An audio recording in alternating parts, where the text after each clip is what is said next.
I have this cookbook in front of me that I was gifted. It's called Natasha's Kitchen.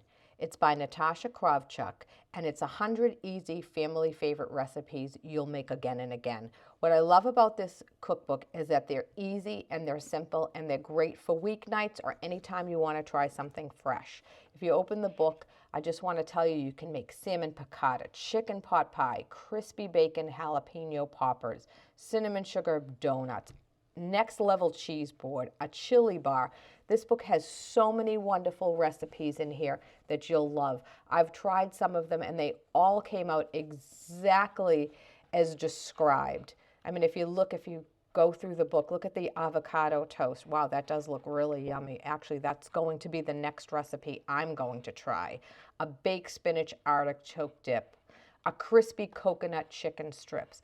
Just so many different things. Apple pomegranate kale salad. This is a great book to have on hand. Keep it in your kitchen.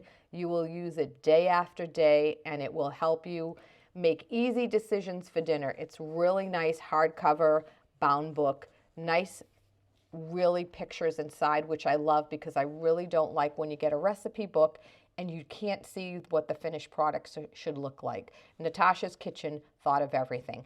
Thanks again for sending me this book and enjoy it.